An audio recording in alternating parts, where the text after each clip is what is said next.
नमस्कार, मैं हूं रामकृष्ण गौतम और आप देखना शुरू कर चुके हैं दासूत्र। मध्य प्रदेश में आईएएस संतोष वर्मा के विवादित बयान का मामला थमने का नाम नहीं ले रहा है। लगातार इसमें नए नए अपडेट सामने आ रहे हैं। ताजा अपडेट सामने आया है बीजेपी सांसद जनार्दन मिश्रा के आरोप को लेकर। जनार्दन मिश्रा ने कहा है कि एक एससी अधिकारी एसटी कैसे बन गया। उन्होंने गंभीर आरोप लगाए और सीधे सीधे वर्मा के प्रमोशन को निशाने पर लिया। आपको बता दें कि ब्राह्मणों की बेटी पर विवादित बयान देकर आईएएस संतोष वर्मा, जो अजाक्स के मध्य प्रदेश अध्यक्ष भी हैं, वो चर्चा में आ गए और इस तरह चर्चा में आए कि चारों तरफ उनके बयान का विरोध होने लगा, एफआईआर की मांग उठने लगी। तो इसी सिलसिले में हम पूरे मामले पर बात करेंगे, उनके प्रमोशन के मामले पर बात करेंगे। वो जेल भी जा चुके हैं, ऐसी भी बात सामने आई और जनार्दन मिश्रा ने भी इस बात को पॉइंट आउट किया है और कहा है कि एक जेल जाने वाला अधिकारी प्रमोशन कैसे पा गया। हम बात करेंगे दासूत्र के मैनेजिंग एडिटर और मध्य प्रदेश के प्रशासनिक गलियारों में उनकी जो खबरों की धार है उसे लेकर वो बड़े प्रसिद्ध हैं मध्य प्रदेश में। तो उनसे हम ये सारे मामले पे बात करेंगे। सर, जनार्दन मिश्रा जी का आपने पत्र तो पढ़ा होगा जिसमें उन्होंने आरोप लगाए हैं कि एक अधिकारी, एक आईएएस अधिकारी एससी से एसटी बन गया और इसके पीछे उन्होंने रीजन बताए हैं कि उन्होंने प्रमोशन पाने के लिए ये सब किया है। पहली चीज। दूसरी चीज ये सामने आ रही है यहां पर कि वो जेल भी गए थे आईएएस वर्मा किसी मामले में, उसके बाद भी उनको प्रमोशन मिला। तो ये कंफ्यूजन भी है यहां पर। तो हम आपसे जानना चाहेंगे कि क्या वो जेल जाने से पहले उनका प्रमोशन हो गया था, जेल जाने के बाद हुआ था, नियम क्या कहते हैं प्रमोशन को लेकर, क्योंकि ये एक बहुत बड़ा मुद्दा भी है, ना केवल आईएएस संतोष वर्मा का बल्कि मध्य प्रदेश में प्रमोशन को लेकर एक जंग सी छिड़ी हुई है। तो हमारे दर्शक जानना चाहेंगे कि आखिर ये कंफ्यूजन क्या है। तो थोड़ा अगर तथ्यगत आप बता सकें तो हमारे दर्शकों को ये एक बड़े सवाल का जवाब मिल जाएगा। देखिए राम, सबसे बड़ी बात है कि संतोष वर्मा जो आईएएस जिन्होंने बयान दिया था कि एक परिवार में एक व्यक्ति को आरक्षण मिलना चाहिए, जब तक कि मेरे बेटे को कोई ब्राह्मण अपनी बेटी दान नहीं करते, कोई ब्राह्मण अपनी बेटी दान नहीं करते, क्या उससे उसका संबंध नहीं बना, क्या उससे उसका संबंध नहीं बना, केवल आर्थिक आधार की अगर बात है तो ये 23 तारीख की घटना है। उनका एक अजाक्स का सम्मेलन हुआ था, अध्यक्ष निर्वाचित हुए तो उसमें उन्होंने बयान दिया और बयान देने के बाद जो प्रतिक्रिया अब आ रही है, चूँकि अब ये प्रतिक्रिया क्यों आ रही है, ये राजनीतिक रोटी सेकने की बात है। यहाँ सब कोई अपनी राजनीति चमकाने की बात कर रहे हैं। ये बयान तब आ रहा है जब सरकार ने सिविल सर्विस कंडक्ट रूल 1968 के तहत उसको एक 7 दिन का नोटिस जारी किया है कि 7 दिन में दें अन्यथा आरोप लगाएंगे। जब सरकार का रुख साफ हो गया तो अब सारे नेता, चाहे डिप्टी सीएम राजेंद्र शुक्ला का लो, उन्होंने बहुत संभल के ट्वीट किया, हमने दासूत्र ने इस खबर प्रकाशित की, नरोत्तम मिश्रा ने भी दिनेश शास्त्री ने दिया, विवादित बयान दिया, अब ये सांसद जी का बयान आया और चिट्ठी लिखी। अब सांसद जी की चिट्ठी को अपन देखते हैं तो 2 बातें उन्होंने कही, आरोप लगाई। पहली तो उन्होंने एससी से एसटी बन गए प्रमोशन पाने के लिए। भैया, जितना एससी को आरक्षण का लाभ मिला उतना एसटी को लाभ मिलता है। प्रमोशन का एससी एसटी का लेन देना नहीं है इसके अंदर। जब डिप्टी कलेक्टर से आईएएस बनता है तो प्रमोशन का कोटा नहीं होता इसमें कि प्रमोशन का आधार बनेगा। वो तो आपका सीनियरिटी कम मेरिट कम सीनियरिटी वाला मामला जो चलता है उस हिसाब से होता है। तो बाकायदा डीपीसी होती है, डीपीसी के अंदर जो सीनियर होते हैं उनके हिसाब से बनते हैं। ये 1996 के राज्य प्रशासनिक सेवा के अधिकारी हैं और इनको 2012 बैच अलॉट हुआ आईएएस में। तो पहला तो ये आरोप है वाली बात। दूसरी यही बात, उनका एससी थे एसटी था, तो एससी एसटी दोनों को आरक्षण मिलते हैं राज्य सेवा के स्तर पे या फिर जो अलग नियुक्ति पे आते हैं। प्रमोशन में आरक्षण प्रमोशन वाला मामला नहीं लागू होता पहले। दूसरी बात इनकी ये वाली बात आई कि सजा याफ्ता था, कैसे बन गया। पहली बात तो सजा याफ्ता वाली बात है, वो आईएएस ऑलरेडी बन चुके थे और जो मामला उनका न्यायालय में अभी लंबित है, जो मामला जेल हुआ था, एक महिला ने के साथ उन्होंने शादी का आश्वासन दिया था जब वो खंडवा में थे, वहाँ से उनके संबंध थे, इंदौर महिला थी, और फिर उस आदेश को बरी होने के लिए उन्होंने वो पूरा उसमें एक जज का वो लगा दिया था प्रमोशन के टाइम पे।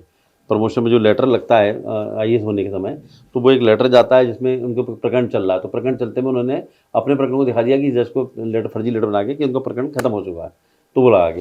तो सजा याफ्ता वाली बात नहीं आई, चूँकि उन्होंने जो तथ्य लगाए थे उसी मामले की। अब मामला खुलासा हुआ, उस मामले में जेल गए, वो मामला लंबित है, न्यायालय गए। जब तक मामले का फैसला नहीं होता तब तक उसमें कोई निर्णय आगे हुआ। यदि वो दोषी पाए जाते हैं तो उनके आईएएस से जाएगी, सेवा ही बर्खास्त होगा, तो ये गलत मामला। तो ये दोषारोपण आरोप प्रत्यारोप ये चलेंगे। मिश्रा जी जो आरोप लगाया तो तब क्या सूरत, 23 से लेके आज 29 तारीख हो गई, अब लगा रहे थे। ये सब रुख देख के, तेल और तेल की धार देखकर बात करने वाले लोग हैं। जिस समय ये मामला आया था ब्राह्मण नेता अब अपनी, चूंकि उन पर अब ब्राह्मण सवाल उठा रहे हैं, उनको अपने ब्राह्मण के अस्तित्व के नेतागिरी, ब्राह्मणों की नेतागिरी करना, तो अपना बचाना अपने आप को, तो बचाने के लिए क्या करें, अब नई लाइन लिखेंगे, नई बड़ी लाइन खींचे। तो बड़ी लाइन खींचने के लिए इस तरह के उन्होंने आरोप लगा दिए कि नया फैक्ट लाना, पुरानी बात क्या करेंगे, समाज में जाना पड़ेगा, मुंह दिखाना पड़ेगा। लोग पूछ रहे हैं कि ब्राह्मण की बेटियों बोल दिया, आप ब्राह्मणों के नेता बनते हैं, आपने क्या बोला, आपने क्या किया, क्यों सामने नहीं आए? तो पहले सामने इसलिए नहीं आया कि सरकार का मामला था, आईएएस का मामला था। जब उन्होंने देखा कि सरकार, मुख्यमंत्री मोहन यादव ने बोल दिया कि नहीं कार्रवाई की एक्शन, जब उन्होंने देखा सरकार ने लेटर जारी कर दिया, अनुशासनहीनता का नोटिस जारी हो गया, बड़ी कार्रवाई हो सकती है, अजाक्स को भी 2 साल की स्थिति हो गई, तो वो लगा कि अब संतोष वर्मा कमजोर हो गए, तो फिर ये सब निकल के बाहर आ गए कि अगर ये जगन्नाथ मिश्र चाहते तो उसी में तत्काल बोलते, ब्राह्मणों के नेता होते तो सब कुल मिला के राजनीति है और राजनीति की बातें। तो कुल मिलाकर ये सियासी रोटी सेकने वाला मामला है। नियम कायदे कानूनों के तहत ही वर्मा आईएएस बने हैं, प्रमोट हुए हैं और यहां तक वो सेवा देते आए हैं अब तक। तो ये पूरा जो घटनाक्रम अभी जो बीजेपी के ब्राह्मण नेता सवाल उठा रहे हैं, आरोप लगा रहे हैं, तो वो सिर्फ एक सियासी बात है। वर्मा की बर्खास्तगी होगी, वर्मा अपने पद से हाथ धो बैठेंगे, इस तरह की बातें भी चल रही हैं और ये सवाल लगातार पूछा जा रहा है। तो इसलिए हम दाससूत्र के कैमरे के माध्यम से आपके एक्सपर्टाइज के जरिए इस सवाल का जवाब अपनी जनता के लिए चाहेंगे। देखिए, वर्मा की जो बर्खास्तगी की बात चल रही है, तो वर्मा बर्खास्त 2 ही रीजन से होंगे। पहला रीजन जो कोर्ट में केस चल रहा है उनका, जो उन्होंने फर्जी आदेश बनाए थे, जो जिस तरह आरोप है, ये भी आरोप ही बोलेंगे जब तक न्यायालय मामला है, या तो वो साबित होता है तो वर्मा की बर्खास्तगी होगी, या फिर जो अभी नोटिस जारी हुआ 1968 के तहत सिविल सर्विस कंट्रोल रूल, उसके अंदर 2 तरह के नोटिस जाते हैं। एक तो जाता है कि शॉर्ट टर्म नोटिस जाता है, जो उसको बोलते हैं कम सजा वाला, उसमें वेतन वृद्धि रोकना, संचय प्रभाव से रोकना, असंचय प्रभाव से रोकना, ये मतलब चेतावनी देना। और एक जाता है जिसमें विभागीय जांच होने से। तो अभी जो नोटिस दिया उन्होंने 7 दिन का, 7 दिन का जो जवाब आएगा वो जवाब परीक्षण करेगी सरकार। जवाब से संतुष्ट नहीं है तो फिर वो फैसला लेगी। तो फैसला क्या लेती है कि वेतन वृद्धि रोकती है, संचय प्रभाव से रोकती है, असंचय प्रभाव से रोकती है, चेतावनी देती है, या फिर निलंबित करके विभागीय जांच करती है। अगर निलंबित करके विभागीय जांच करती है तो फिर ये मामला गंभीर होगा, विभागीय जांच के लायक माना, और विभागीय जांच चलती है 2 साल, है ना, 2 साल तक। 2 साल तक यह मुद्दा जिंदा रहेगा क्योंकि, और 2 साल तक विभागीय जांच चलती है और सरकार फिर भी कहती है कि बड़ा मामला है, दावा बनता है, तो फिर 2 साल बाद उसको बर्खास्त करने का प्रस्ताव बना के भारत सरकार को भेजा जाएगा। क्योंकि ये आईएएस अफसर जो होते हैं भारत सरकार के अधीन आते हैं, राज्य सरकार केवल एक कर सकती, सिफारिश कर सकती है कि साहब ये कदाचारण है, सिविल सर्विस कंडक्ट रूल का नियमों उल्लंघन है और ये गंभीर अपराध श्रेणी में आता है और इससे गलत संदेश जाएगा, आपसी सम व्यवहार बिगड़ रहा है, वर्ग संघर्ष की स्थिति होने की स्थिति बनी जो आईएएस को शोभा नहीं देता, और उस पर भारत सरकार निर्णय लेगी। तो बर्खास्त की बहुत लंबी कड़ी है, निलंबन हो सकता है, विभागीय जांच हो सकती है, पर इसके आगे बर्खास्त वाला भारत सरकार पर लगेगा। और चूंकि सर के एक्सपर्टाइज है प्रशासनिक महकमे में, बड़ी अंदर की खबर लेकर आते हैं, आप इनके कॉलम्स भी पढ़ते होंगे, इनके वीडियोस भी आप देखते होंगे, तो आप देखते होंगे क्या धार है खबरों की। तो उसी नाते हम थोड़ा सा एक और सवाल का जवाब चाहेंगे सर से कि सर अंदर खाने में क्या चल रहा है, प्रशासनिक महकमे के अंदर खाने में, सियासी तौर पर अंदर खाने में क्या चल रहा है। क्योंकि बहुत सारी सुगबुगाहट वर्मा जी के बयान के बाद मध्य प्रदेश में चालू हो गई और वो सुगबुगाहट धीरे धीरे धीरे करके एक जंगल में फैलती आग की तरह वो चीज तब्दील हो गई। तो ये सवाल भी हमारी ऑडियंस जानना चाहेगी कि अंदर खाने में क्या चल रहा है, किस तरह की गहमा गहमी है सियासी तौर पर, यहाँ पर क्या चल रहा है। देखिए, संतोष वर्मा के बयान के बाद तत्कालिक जो माहौल बना, पहले तो ब्राह्मण समाज में नाराजगी बनी, ब्राह्मण के साथ स्वर्ण समाज में नाराजगी बनी, और नाराजगी का रुख देखते हुए संघ भी काफ़ी नाराज हुआ उसको लेके। संघ नाराज हुआ, सरकार को मैसेज गया, सरकार समझ में आया तो तत्काल एक ये शो को नोटिस जारी करने की बात आई सिविल सर्विस कंट्रोल रूल में। इसके बाद जो स्थिति बनी, शुरुआत में क्या हुआ, जो मामला फैलता गया, नेशनल मीडिया की हाईलाइट बनी और सारे मीडिया पे, और लगातार सोशल मीडिया बना हुआ है, ट्रोल हो ही रहे हैं वर्मा, और जब दबाव बनने लगा तो उसके बाद शुरुआत में ब्राह्मण स्वर्ण समाज लगातार दबाव बनाता है, गिरफ्तारी हो, जिलों में आंदोलन हुए। उन आंदोलनों को देखते हुए शुरुआत में जो अजाक संगठन था वो शांत था और जो SC/ST लोग शांत थे। जब लेकिन इसी बीच एक मामला आता है, अजाक संगठन 2 खड़े हो गए, 2 एक संगठन नहीं गिरा, 2 दावेदार अध्यक्ष उपाध्यक्ष खड़े हो गए पदाधिकारी। इधर संतोष वर्मा प्रमोटी IAS के लीड कर रहे हैं, उधर लीड करने में एक मौर्य है, लेकिन कार्यवाहक अध्यक्ष जो हैं वो RR डायरेक्ट IAS हैं, विशेष गढ़पाले जो सीनियर है उनसे।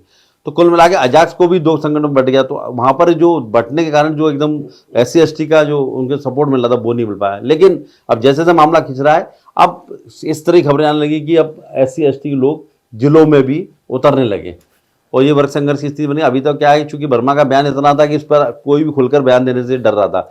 यही वजह है कि ब्राह्मण नेताओं को लेट बयान आए, तो यही वजह है कि SC ST के लोगों को बेटियों का मामला जुड़ा गया। बात ब्राह्मण की बेटी हो, चाहे SC की बेटी हो, ST की बेटी के बारे में बोलना। और चूंकि बयान में बहुत द्विअर्थी बयान थे, उन्होंने कहा कि दान करना, बाद में जब हमने इंटरव्यू तो कन्यादान बोला, फिर उन्होंने कहा संबंध बनाना, तो हमने बात की तो विवाह संबंध बनाना। तो एक पिक्चर थी ना अमिताभ बच्चन, जिसमें कोर्ट में, एक पिक्चर का नाम भूल गया हूँ, कोर्ट में झूठी गवाही देते थे। तो अमिताभ बच्चन को बुलाया गया कोर्ट में झूठी गवाही देने के लिए, किसी का मुर्गा चोरी हो गया था।